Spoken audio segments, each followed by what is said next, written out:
तुम्हें क्या लगता है नया साल आज से शुरू हो रहा है? अरे दादाजी, आज ही से तो शुरू हो रहा है, यही तो सच है। ये सच नहीं है बेटा। ये जो नया साल आज पूरी दुनिया में मनाया जाता है, हमारा नया वर्ष उससे भी पुराना है। अंग्रेजी कैलेंडर तो भारतीय कैलेंडर के 57 वर्ष बाद बना है। तो हम लोग अपना नया साल क्यों नहीं मनाते? मनाते तो हैं, लेकिन इस तरह के शोर शराबे से नहीं। हमारा नया साल तो ईश्वर की आराधना से शुरू होता है, चैत्र की पहली नवरात्रि में। हमारे नए साल के बारे में कुछ और बताइए ना दादाजी। हाँ हाँ, उसके लिए तुम्हें एक कहानी सुननी होगी। कौन सी कहानी दादाजी? संसार के सबसे महान राजा की कहानी, राजा विक्रमादित्य की कहानी।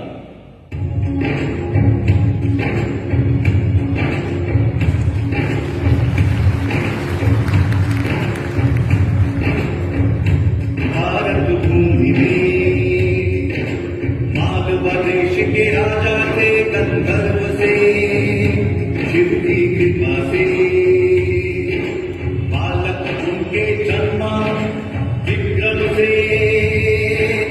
राजा रानी प्रजा सुखी थे उस युवराज को पाकर, पता नहीं था शकों का राजा बैठा हाथ लगाकर। खुशी के इस शुभ अवसर पर उसने था पानी फेरा, छुप छुप कर हर तरफ से उसने उज्जैनी को घेरा।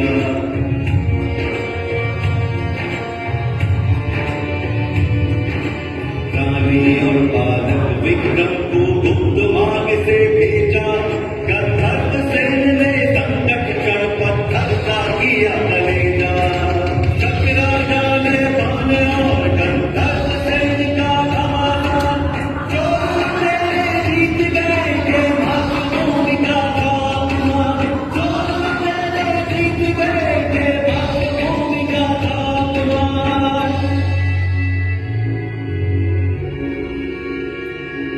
गंधर्व सेन ने मातृभूमि की फिर सौगंध उठाई, गंधर्व सेन ने मातृभूमि की फिर सौगंध उठाई। लड़ेगा विक्रम सेन एक दिन इसमें एक लड़ाई, लड़ेगा विक्रम सेन एक दिन इसमें एक लड़ाई, लड़ेगा विक्रम सेन एक दिन इसमें एक लड़ाई। अरे रो क्यों रहे हो बेटा? दादाजी, मुझे ये कहानी अच्छी नहीं लगी। क्यों? क्योंकि इसमें नाकान धोखे से जीत गया। जीतना गंधर्व सेन को चाहिए था, लेकिन वो तो लड़ाई छोड़कर चले गए। गंधर्व सेन गए क्योंकि उन्हें अपने सैनिकों और जनता की रक्षा करनी थी। उस समय शक इतने ताकतवर थे कि उनसे जीतना बहुत मुश्किल था बेटा। और जितने दिन लड़ाई चलती उतना ही राज्य का नुकसान होता, इसलिए उस वक्त उन्हें लड़ाई बीच में छोड़नी पड़ी। पर विक्रम सेन के पापा तो हार गए ना। हाँ, ये तो बुरा हुआ, लेकिन अंत भला तो सब भला। कहानी के अंत में तो विक्रम ही जीतेगा। मैं जीतूंगा।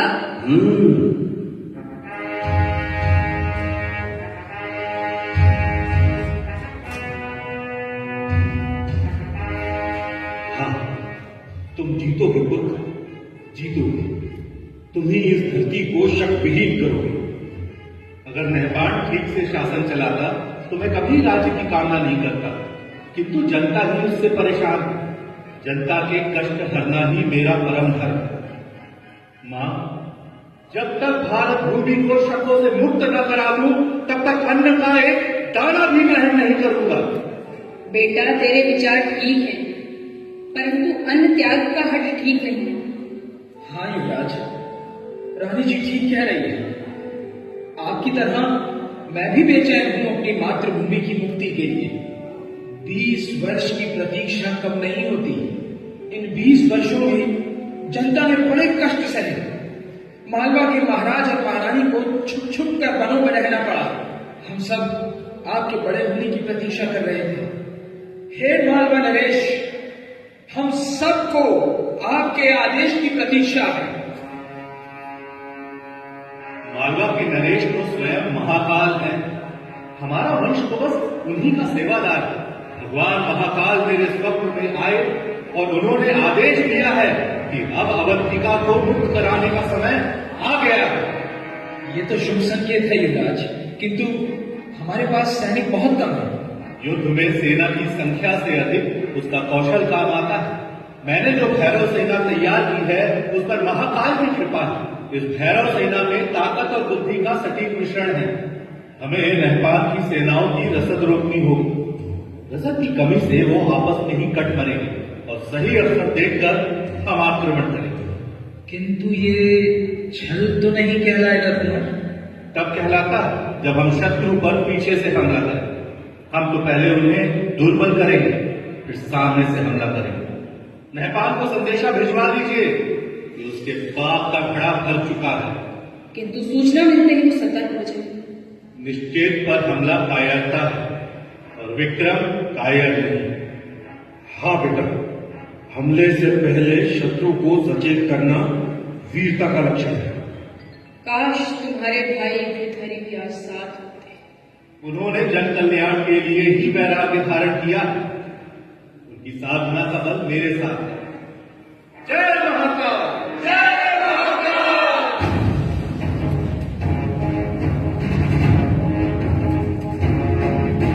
फिर मातृभूमि के सम्मान में विक्रम ने नहपान से घमासान युद्ध लड़ा और मालवा भूमि को शक वंश से मुक्ति दिलाई।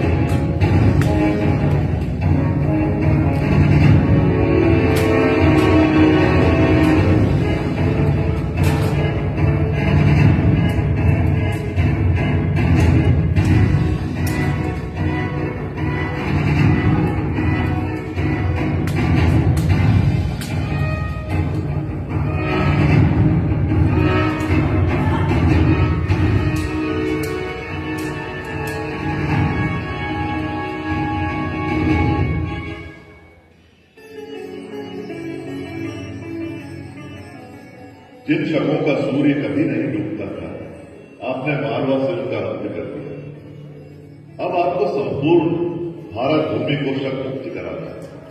आपका पराक्रम भगवान सूर्य जैसा है, इसलिए अब से संसार आपको विक्रम से नहीं विक्रमादित्य के नाम से जानेगा। महाराज विक्रमादित्य की जय हो।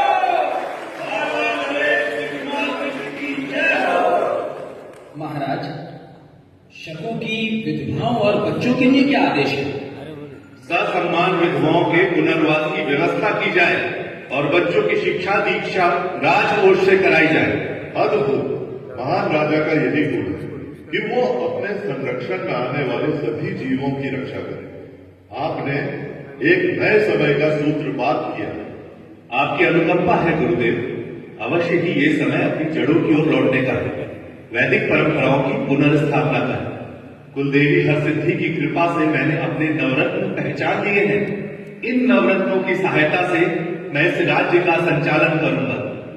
धनवंतरी, शपनक, अमर सिंह, वास्तुकार शंकु, कालिदास, वेताल भट्ट, वन रुचि, खटखपर और वराह मिहिर जैसे विद्वानों के नेतृत्व में ये राज्य 10 दिशाओं में प्रगति करेगा। जैसे ब्रह्मांड की शोभा नवग्रह से होती है, वैसे ही मालवा के यह नवरत्न मिलकर राज्य का वैभव बढ़ाएंगे। साथ ही धूर्त शिरोमणि मूलदेव और आचार्य व्याणी को भी मैं अपने रत्नों में शामिल करना चाहता हूं। पुत्र, राजा के विचार दल में धूर्त मूलदेव का क्या काम? विद्वानों को शामिल करना तो समझ आता है, किंतु धूर्त शिरोमणि को कौन राजा अपने पास आने देता है? धूर्तों को हराने के लिए क्या सरल और निष्कपट विद्वान सलाह दे पाएंगे? भारत भूमि पर शकों का बृहद साम्राज्य है। अगर हमें उन्हें इस धरती से खदेड़ना है तो इनकी धूर्तताओं को समझना होगा। मुझे लगता है इन मामलों में मूलदेव की सलाहें बहुत काम आ सकती हैं। अद्भुत, धरती के इतिहास में ऐसी समृद्ध सोच किसी राजा की ना देखी ना सुनी। आचार्य व्याणी भले ही स्वर्ण बनाने में अब तक असफल रहे हैं, किंतु वो लगनशील है। आज नहीं तो कल अवश्य सफल होंगे। बार बार असफलताओं के बाद भी उनका विश्वास स्वयं से टिका नहीं है। ऐसा विद्वान अवश्य ही राज्य के लिए उपयोगी साबित हो। गुरु का आश्वासन मिल गया, अब मैं निश्चिंत हूं। श्रीमान कालिदास, आपसे आग्रह कि अपने साहित्य को जन सुलभ बनाने की दिशा में कार्य करें। अन्य सभी नवरत्नों से आग्रह करता हूं कि ज्ञान, विज्ञान, भाषा और वैदिक रीति के प्रसार की दिशा में कार्य करें। जैसे आज्ञा महाराज। गुरुदेव, एक विचार मेरे मन में उमड़ रहा है, यदि आपकी आज्ञा हो तो कहूं। आदेश करें महाराज। मुझे देश में एक नए पंचांग की आवश्यकता महसूस हो रही है। क्या हम मालवा को समय गणना का वैश्विक केंद्र बना सकते हैं? साधु साधु, बहुत उत्तम विचार है महाराज। जैसी आज्ञा गुरुदेव। श्रीमान वराह मिहिर, मैं आपको एक बड़ा दायित्व सौंप रहा हूं। आप खगोल और ज्योतिष के ज्ञाता हैं। हमारे भारत में अब तक पूर्ण रूप से प्रामाणिक और वैज्ञानिक पंचांग नहीं है, जिसके कारण सदा ही जनता में शुभ और अशुभ मुहूर्तों के संबंध में भ्रम की स्थिति बनती है। आप काल गणना की नई व्यवस्था तैयार करिए, जो वैदिक परंपराओं पर आधारित हो और पूर्ण रूप से वैज्ञानिक हो। आपकी आज्ञा शिरोधार्य है महाराज, किंतु आपके मार्गदर्शन के बिना मेरे लिए ये कर पाना संभव न होगा। आप स्वयं सभी विषयों के ज्ञाता। इस दिशा में आप आगे आगे चलें और मैं आपका सहगामी रहूं। आप ही इस विक्रम संवत के प्रणेता हैं। विक्रम संवत, विक्रम संवत, विक्रम संवत। जैसी सभासदों की इच्छा। आज चैत्र नवरात्रि का पहला दिन है। आज से ही विक्रम संवत की गणना आरंभ करेंगे तो माता हरसिद्धि की कृपा हम सब पर बनी रहेगी।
पुत्र विक्रमादित्य, मैं तुमसे बहुत प्रसन्न हूं।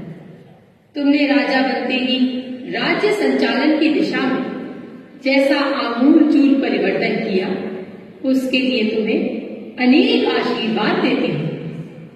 मैं तुम्हें ये 32 पुतलियों वाला सिंहासन देती हूं। तुम इस सिंहासन में बैठकर न्याय कर सकोगे। मेरा आशीर्वाद है कि संपूर्ण भारत पर तुम्हारा शासन स्थापित होगा। तुम चक्रवर्ती सम्राट बनोगे, सम्राट विक्रमादित्य, न भूतो न भविष्य।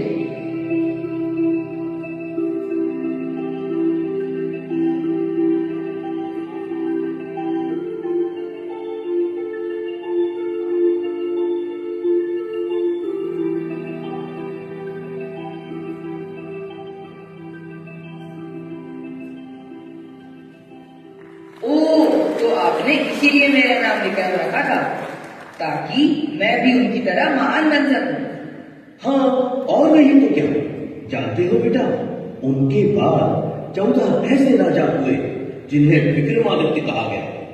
विक्रमादित्य की प्रसिद्धि के बाद उन महान राजाओं को विक्रमादित्य की उपाधि दी जाने लगी। क्या पता कल को तुम भी विक्रमादित्य कहलाओ। उनकी महानता की और कहानियां बताइए ना दादाजी। हाँ हाँ, क्यों नहीं।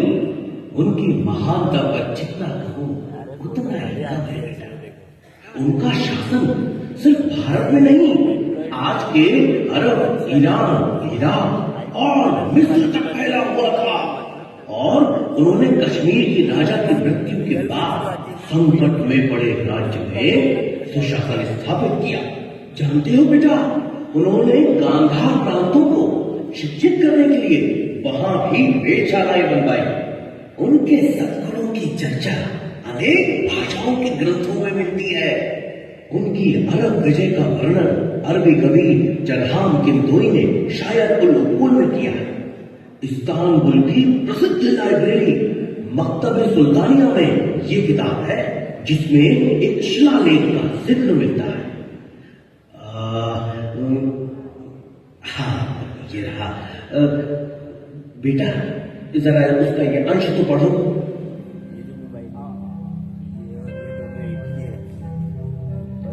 वे लोग भाग्यशाली थे जो विक्रमादित्य के समय में जन्मे। उन्हीं के शासन में जीवन बिताया। वह एक दयालु, उदार और कर्तव्यनिष्ठ राजा था, जो हर एक व्यक्ति के कल्याण के बारे में सोचता था। उसने अपने पवित्र धर्म को हमारे बीच फैलाया। हिंदुस्तान के सूर्य से भी तेज विद्वानों को विक्रम ने उनके बीच भेजा, ताकि ज्ञान का उजाला उस तरफ भी फैल सके। दादाजी, मुझे विक्रमादित्य की और कहानी सुनाइए ना। हाँ हाँ मेरे बच्चे, क्यों नहीं। रुको। इन किताबों में क्या है दादाजी? इन किताबों में कहानियां हैं। इन दोनों किताबों में सम्राट विक्रमादित्य की कहानियों का भंडार है बेटा। एक है सिंहासन 32 और दूसरी बेताल 25। इसके अलावा भी उनकी वीरता, उदारता, दया, क्षमा आदि गुणों से भारतीय साहित्य भरा पड़ा है बेटा। इन्हें पढ़ो और उनके गुणों को अपने जीवन में उतार कर तुम भी उनके जैसा बनो।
धन्यवाद आप सभी श्रोता दर्शकों का कि आपने इस प्रस्तुति को सराहा और आप अमूल्य समय इस नाट्य प्रस्तुति के लिए दी।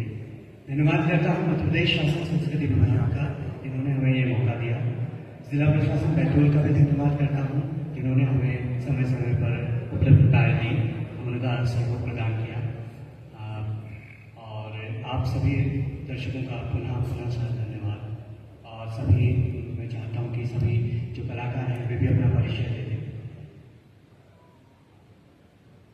मेरा नाम कपिल खातरकर है और मैं अभी कुछ समय पहले से इस टीम से जुड़ा हुआ हूँ। मेरा जीत मासूदकर है। सभी को नव वर्ष की शुभकामनाएं। मैं सचिन खादरकर आप लोगों के सामने मंत्री की भूमिका में था। सभी को गुड़ी पड़वा की शुभकामनाएं और विक्रम संवत की भी। मेरा नाम दुर्गा प्रसाद मोडले। आप सभी को नव वर्ष की हार्दिक शुभकामनाएं। मेरा नाम रत्नमाला खातरकर है।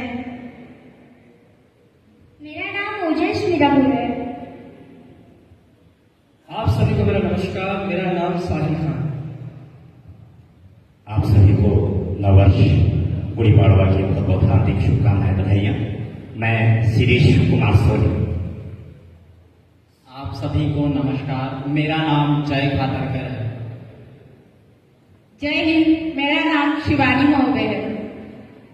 मेरा नाम सत्येंद्र चौहान है। आप सभी को नूतन वर्ष की हार्दिक शुभकामनाएं। मेरा नाम देवेंद्र पाटिलकर है। नमस्कार, मेरा नाम नीरज कुंभार है। सभी कलाकारों का एक बार जोरदार स्वागत। श्री सोनी जी हमारे साथ में हैं इस नाटक के निर्देशक राकेश गोलवाले जी। विक्रमादित्य के किरदार में आप सबके साथ।